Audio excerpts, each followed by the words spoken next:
Hello students, my name is Garima Parikh and I am a chartered accountant. So today I am going to discuss a very important topic with you all, which is it possible to attempt 100% of CA final paper? So बहुत सारे students की query रहती है, बहुत सारे students इसको impossible सा मानते हैं कि यार ये तो एक सपना ही है कि हम 100% पेपर अटेम्प्ट कर सकते हैं, ठीक है। तो मैं आपसे कुछ टिप्स और ट्रिक्स आपके साथ शेयर करने वाली हूँ जो कि आपको फॉलो करने हैं, जो कि आपको यूज़फुल रहेंगे आपको 100% पेपर अटेम्प्ट करवाने में, ठीक है। उससे पहले मैं आपको एक बात बता दूं कि मैं यहाँ पे कुछ ऐसी बातें नहीं बोलने वाली हूँ जो कि आप पहले से सुन चुके होंगे कि किस तरह मार्क्स आपको कवर करने हैं, कितने मिनट्स में कितना, वो सब बातें नहीं बोलने वाली हूँ मैं, क्योंकि शायद अभी तक सब देख चुके होंगे, सुन चुके होंगे, पता होगा।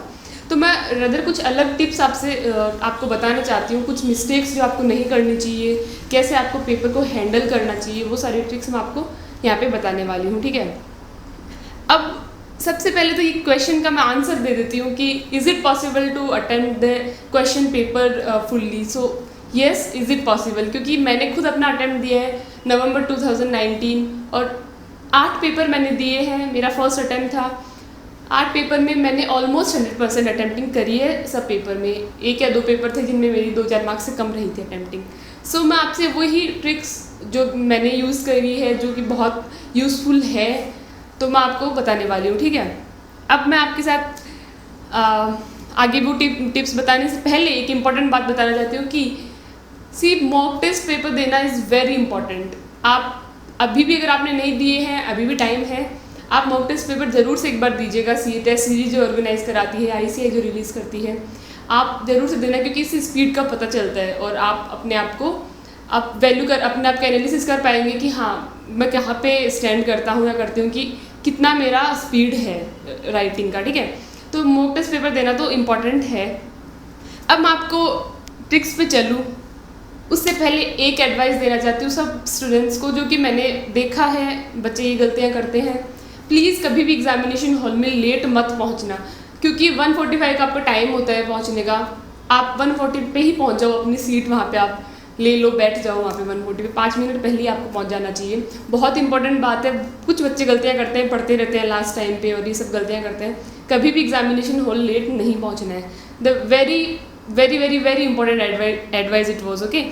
अब नेक्स्ट मैं आपको टॉपिक पे आती हूँ, जो मेन बात है वो मैं आपको बताती हूँ कि आपको 100% पेपर अटेम्प्ट करने के लिए क्या करना है। 2 बातें हैं कि फर्स्ट ये बात है कि आपके जो 15 मिनट्स आपको जो मिलते हैं पेपर के साथ में, 1:45 पे आपको पेपर दे देते हैं और फिर आपको 2 बजे कॉपी मिलती है, ठीक है। तो आपको 15 मिनट मिलते हैं पेपर के साथ। अब वो 15 मिनट कई बच्चों को पता ही नहीं करना क्या है। वो 15 मिनट बहुत इंपॉर्टेंट है।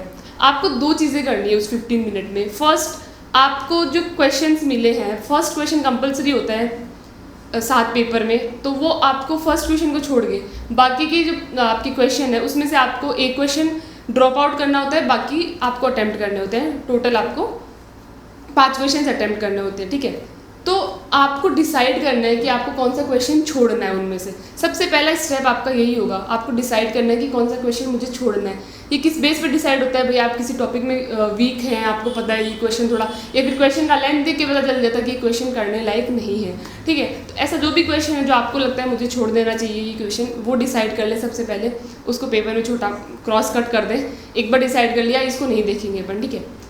सेकेंड और वेरी इंपॉर्टेंट थिंग इज आप सीक्वेंस डिसाइड कर लेंगे, किस सीक्वेंस में आप पेपर अटेम्प्ट करने वाले हैं। जो रेस्ट क्वेश्चंस बचे हैं आपके एक क्वेश्चन ड्रॉप आउट करने के बाद, उसके बाद में आप डिसाइड कर लें कि किस सीक्वेंस में मैं क्वेश्चन सॉल्व करूँगी। मेरा ये वाला फर्स्ट रहेगा, ये सेकंड, ये थर्ड। आप लिख लें उधर साइड में छोटा छोटा छोटा। मुझे पता है अलाउ नहीं होता है लिखना, पर ठीक है, आप अपने हिसाब से मार्क वार्क कर लो कि आप उसी सीक्वेंस में पेपर अटेम्प्ट करोगे। अच्छा, इस चीज़ से होगा क्या, मैंने 8 पेपर में सबसे पहले यही काम किया था 15 मिनट में। इससे होता क्या था, मैं बहुत स्ट्रक्चर्ड रहती थी। आपके साथ होगा कि आप आगे आने वाले 3 आवर्स में 7 पेपर में और 4 आवर्स जो इलेक्टिव पेपर का होगा, उनमें बहुत स्ट्रक्चर्ड वे में आप अपना आंसर्स लिखेंगे। आप ऐसा आप कंफ्यूज नहीं होंगे अभी कौन सा करो। अभी बच्चे बहुत कंफ्यूज रहते हैं, तो वो कंफ्यूजन नहीं रहेगा, एक आप बहुत स्ट्रक्चर रहेंगे, ठीक है। ये बहुत ही इंपॉर्टेंट टिप थी जो मैंने आपको बताई। प्लीज़ इसको आप फॉलो करना। अब नेक्स्ट चीज़ जो इसमें बहुत इंपॉर्टेंट है वो मैं आपको बता दूं कि जो 4 पेपर होते हैं जहाँ पे MCQ का क्वेश्चन पेपर अलग से आता है, तो उसमें कुछ बच्चे क्या करते हैं, जैसे पेपर वो MCQ वाला मिलता है तो वो MCQ पढ़ना शुरू कर देते हैं और वहाँ पे मार्क वार्क करना शुरू कर देते हैं। ठीक है, आप ये करते हो, लेकिन आप एक बात सोचो कि क्या इसका सेंस बन रहा है, क्योंकि OMR भी आपके हाथ में होती साथ में, तो आप पढ़ रहे हो उसके साथ साथ में उसको फिल भी कर देते, कोई ज़्यादा टाइम तो लेता नहीं वो, तो क्यों 2 बार उसको देखना भी, है ना। तो मेरा आपसे यही एडवाइस रहेगा कि पहले जो मैंने बोला है आपको 15 मिनट में करने के लिए, एक क्वेश्चन ड्रॉप आउट करना, डिसाइड करना और सीक्वेंस डिसाइड करना। अगर उसके बाद में भी आपकी स्पीड उतनी अच्छी है और उसके बाद में भी आपके पास टाइम बच जाए कि आपके पास 2-5 मिनट है भी, तब आप MCQ पे आए ना। उससे पहले MCQ पे आने का और उसको सॉल्व करने का इतना सेंस नहीं बनता है, ठीक है। ये वाली चीज़ हो गई। उसके बाद में नेक्स्ट बहुत इंपॉर्टेंट चीज़ है थ्योरी पेपर्स के लिए या फिर थ्योरी आंसर्स के लिए। जब बच्चे कोई भी ऐसा क्वेश्चन अटेम्प्ट करते हैं, अच्छा एक चीज़ है पहले वाले में कि सीक्वेंस कैसे डिसाइड करते हैं बच्चे, अपन को बचपन से बताया कि जो क्वेश्चन में सबसे अच्छे से आता है वो सबसे पहले अटेम्प्ट करो, इस हिसाब से अपन सीक्वेंस डिसाइड करते हैं, ठीक है। तो हाँ, फाइनल में भी यही करना है, जो सबसे अच्छे से आता है, जो टॉपिक पे बहुत अच्छी ग्रिप है वैसे आप चलो। पर प्रॉब्लम हो जाती है थ्योरी पेपर्स में, जो सबसे अच्छे से आता है वो अपन पहले उठा तो लेते हैं, लेकिन जैसे ऑडिट जैसा पेपर है जहाँ इतना एकदम आपका लिमिटेड आंसर नहीं होता है, थोड़ा ओपिनियन बेस्ड आंसर होता है, वहाँ पे बच्चे लिखते चले जाते हैं, मतलब वो टाइम फ्रेम भूल जाते हैं, मतलब एक आ रहा है उसमें लिखते जा रहे हो। ऐसा नहीं करना है, ऐसा करोगे तो लास्ट में क्वेश्चन छूट जाएंगे ना। ये नहीं करना है, टाइम फ्रेम को हमेशा ध्यान में रखो। थ्योरी पेपर में आपको लगता है कि हाँ अभी भी मुझे थोड़ा लिखना बाकी है या फिर मैं कुछ और लिख सकता हूँ इसमें या लिख सकती हूँ उसमें, तो आप 2-3 लाइनें छोड़ के फिर नेक्स्ट पेज आप आगे बढ़ जाओ, भाई स्पेस छोड़ो फिर आगे बढ़ो आप, ठीक है। तो आप ऐसा करके लिखते मत जाओ, टाइम फ्रेम रहना चाहिए दिमाग में कि हाँ इतनी देर ही लिखना है, चाहे मेरे को कितना ही आ रहा है भी, ठीक है, क्योंकि जितना आ रहा है अपन लिख चुके होते हैं स्टार्टिंग में, ठीक है। लास्ट में उसको बढ़ाने से कोई फ़ायदा तो है नहीं, फिर भी आपको लगता है थोड़ा स्पेस छोड़ो और आगे बढ़ो, ठीक है। नेक्स्ट इंपॉर्टेंट थिंग इज़ बहुत ज़्यादा इंपॉर्टेंट है कि आपने जो सीक्वेंस डिसाइड करी है, अब सीक्वेंस तो डिसाइड कर ली, अब जब एक तो डिसाइड करना और एक सच में लिखना, उसको सॉल्व करना, दोनों अलग बातें होती है। तो जब अपन सॉल्व करने जाते हैं तो होता क्या है कि कहीं ना कहीं कंफ्यूज हो जाते हैं, चाहे पहले में ही हो सकते हो कि तुम कंफ्यूज हो जाओ कि तुम्हें लगता है कि आता तो बहुत अच्छे से था, तुमने फर्स्ट उसको एकदम प्रायोरिटी दी और जब लिखने गए तो कहीं ना कहीं कंफ्यूज हो गए। बेसिक सी चीज़ें भी कई बार अपन एग्जाम में कंफ्यूज हो जाते हैं, क्योंकि उस टाइम 3 घंटे बहुत एग्जाम का प्रेशर रहता है। आपको मैं प्लीज़ ये एडवाइस देना चाहती हूँ कि जब भी कहीं आप कंफ्यूज हो गए, स्ट्रक हो गए, तो 1-2 मिनट दिया उसको सॉल्व करने के लिए, नहीं निकल पा रहे उस चीज़ से बाहर, बच्चे उसी में रह जाते हैं, वहीं पे उसी चीज़ को सॉल्व करके ही फिर आगे बढ़ते हैं। ऐसा करने से वो 5-10 मिनट उसी क्वेश्चन में एक्स्ट्रा वेस्ट कर चुके होते हैं, और कई बार क्या होता है वो क्वेश्चन होता भी नहीं है सॉल्व, है ना। तो आप इतना ध्यान रखो, कहीं स्ट्रक हो गए 2-3 मिनट में नहीं बाहर निकल पा रहे हो, नहीं याद आ रहा है, आप फाइनल के स्टूडेंट हो, आपको पता रहेगा कितने स्पेस में अभी भी सॉल्व हो जाएगा, तो आप उतना स्पेस छोड़ो। PTO वहाँ पे आप लिख दो हर बार, ताकि आपको टेंशन ना रहे अगर बाई चांस ना वापस आ पाए तो PTO लिख दो और स्पेस छोड़ के आगे बढ़ो, नेक्स्ट क्वेश्चन अटेम्प्ट करो।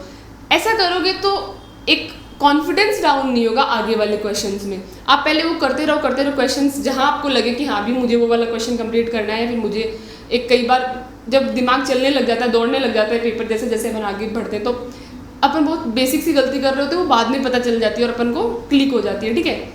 इसलिए उस स्पेस पे आप वापस आ सकते हो, एट द एंड आ सकते हो, या फिर बीच में भी किसी 2-4 क्वेश्चन करने के बाद आ सकते हो, और उसके बाद में आप सॉल्व करो उसको आराम से। इससे क्या होगा, आपका टाइम इररेलेवेंट वेस्ट नहीं होगा, आप अंडर कॉन्फिडेंट नहीं होंगे, क्योंकि एक ही जगह पे फंसे रह जाओगे, वहीं पे गलती से आपने 20 मिनट 25 मिनट एक्स्ट्रा वेस्ट कर दिए ना, तो फिर बाद में पेपर में वापस आना अपने लिए बहुत मुश्किल हो जाता है, ठीक है। इसलिए ये वाली चीज़ बहुत इंपॉर्टेंट थी। PTO हर बार लिख देना चाहिए, क्योंकि मान लो कभी नहीं टाइम बचा उस क्वेश्चन पे वापस आने का, बाकी पूरा अटेम्प्ट कर दिया अपन ने पेपर, उस क्वेश्चन पे आने का टाइम नहीं बचा, तो एटलीस्ट अपन को इतना टेंशन नहीं रहेगा कि यार आगे चेकिंग तो हो जाएगी ना, तो वो टेंशन आपको ना रहे, ठीक है। उसके बाद में मैं आपको कुछ इंपॉर्टेंट बातें बताऊँ कि आप जब भी पेपर लिखने बैठे, 2 बजे से आपका पेपर चालू होता है, जब भी पेपर लिखने बैठे आपका मतलब you should keep a I on the clock, है ना। आपको दिमाग में भी टाइम से घूमना चाहिए कि हाँ एकदम दिमाग में टाइम रन कर रहा है। आप जब लिख रहे हो तो आपको पता है हाँ मैंने एक क्वेश्चन ये कर लिया है, तो शायद 20 मिनट हो गए होंगे, 25 मिनट हो गए होंगे ना, तो आपके से दिमाग घड़ी चलनी चाहिए दिमाग में, ताकि उससे क्या होगा कि आप कभी भी ऐसा मतलब बहते नहीं चले जाओगे एक ही क्वेश्चन में, आपको एक टाइम फ्रेम हमेशा दिमाग के अंदर रहेगा। ये बहुत इंपॉर्टेंट बात है, और ये आप जैसे अपनी क्लॉक पहन के जाओ, आप टेबल पे है या फिर रूम में जो भी होता है, आपके बार बार उसके ऊपर आपका नज़र जाना चाहिए, ठीक है। तो आपको पता रहता है कि इतना टाइम हो गया था। जब मैं पेपर लिखती थी तो मुझे पता होता था कि हाँ इतना टाइम हुआ होगा, उससे 2-3 मिनट कम ही होते थे, ज़्यादा कभी नहीं होते थे। तो वो वाली आप में भी वो चीज़ रहनी चाहिए पेपर लिखते टाइम, ठीक है। एक चीज़ बात कर लेते हैं मार्क्स एलोकेशन वाली। कुछ स्टूडेंट्स को ज़्यादा समझ में आती है कि भाई हाँ मार्क्स एलोकेशन वाला कैसे कितने टाइम में कितने मार्क्स कवर होने चाहिए। तो देखो बहुत सिंपल सा फंड है। आपके पास 3 घंटे होते हैं 7 पेपर में और 180 मिनट्स हो गए आपके पास, और आपको 5 क्वेश्चन करने होते हैं, ठीक है। अब सिंपल सी बात है कि आपके पास 30 मिनट है अराउंड 20 मार्क्स का क्वेश्चन अटैम्प्ट करने के लिए। अब हर 30 मिनट में अगर आपने 20 मार्क्स का क्वेश्चन कवर कर लिया है तो you are very good to go, आप पूरा पेपर अटैम्प्ट करके बाहर निकलेंगे। और ये कोई इम्पॉसिबल सी बात नहीं है, 30 मिनट में 20 मार्क का क्वेश्चन अटैम्प्ट हो सकता है। 30 मिनट इवन मैं ज़्यादा ही बोल रही हूँ, आपको 2-3 मिनट 5 मिनट का प्रोविजन लेके चलना चाहिए ना। ये वाली चीज़ आप करोगे पेपर पूरा अटैम्प्ट होगा श्योरली। अभी जैसे आप 30 मिनट की बात मैंने बोली, अब आप किसी क्वेश्चन में अटक गए, जैसे FR में है बड़ा क्वेश्चन आता है, अब अटक जाते हैं अपन, तो जैसे आपने 15-20 मिनट दे चुके हो, अभी उस क्वेश्चन के लिए 10 मिनट बचे हैं वैसे देखा जाए तो, लेकिन आपने 5 मिनट और दे दिए, 6 मिनट दे दिए, विद इन 30 मिनट्स ही हो अभी, फिर भी अगर अटके हुए हो तो ऐसा नहीं है उस पर पूरे 30 मिनट खर्च करने हैं, नहीं, उसको छोड़ो, वहाँ पे स्पेस छोड़ के आगे बढ़ो, क्योंकि अभी उसमें दिमाग नहीं चलेगा आपका, एक बार अटक गए हो तो, है ना। तो आगे बढ़ो, आगे कर लो पेपर, आपके पास लास्ट में श्योरली टाइम बचेगा, तो आप उस पर वापस आ जाना। और हमेशा स्टेप मार्किंग भी होती है, ऐसे केस में ऐसा नहीं है कि आपकी स्टेप मार्किंग नहीं होगी, तो वो भी हमेशा होती है, ठीक है। तो ये बहुत इंपॉर्टेंट बात थी आपके लिए कि आपको हमेशा ये वाली चीज़ फॉलो करनी है। कहीं भी स्ट्रक हो जाओ तो 1-2 मिनट बाद में वहाँ से निकल जाना चाहिए। अब एक बार आप एक चीज़ और मैं बोल दूँ इम्पोर्टेंट, जो MCQ पैटर्न है उसके लिए। अभी देखो क्या होता है, 2 पेपर आते हैं अपने हाथ में, एक MCQ का पेपर आता है, एक 70 मार्क्स का जो डिस्क्रिप्टिव पैटर्न है वो पेपर आता है, एक OMR शीट आती है, एक आपकी नोटबुक आती है, ठीक है। इतनी सारी चीज़ें आपके पास होती है वहाँ पे। तो अब है ना, आप जब वो MCQ वाला पेपर कर रहे हो, जब भी अटेम्प्ट करो, बीच में सबसे पहले जब भी आप चालू कर रहे हो, उसको ध्यान रखो 30 मार्क्स कवर करते हैं MCQ। अब वो 30 मार्क्स कवर कर रहे हैं, यानी कि इसके लिए भी आपके पास 30 to 40 मिनट्स है। 30 मिनट्स बोलूँगी क्योंकि आपको वहाँ पे लिखना नहीं पड़ रहा, आपको सिर्फ आंसर टिक करना है, तो लिखने का टाइम तो काफ़ी सेव हो रहा है ना। तो स्टिल 25 मिनट्स या 30 मिनट्स आप उसमें MCQ वाला पोर्शन पूरा ख़त्म कर दो, तो आपका बाकी का पेपर के लिए आपका टाइम एकदम सही रहता है, ठीक है। ये सारी बातें मैंने आपसे करी जो कि काफ़ी इंपॉर्टेंट बातें थी। इसके अलावा if you have any query related to this topic या related to any other topic, तो आप मेरे को कमेंट करके बताओ, हम लोग आपकी जो भी क्वेरी होगी उसका आंसर जितना जल्दी हो सके देंगे। Okay, all the very best, thank you for watching, bye bye.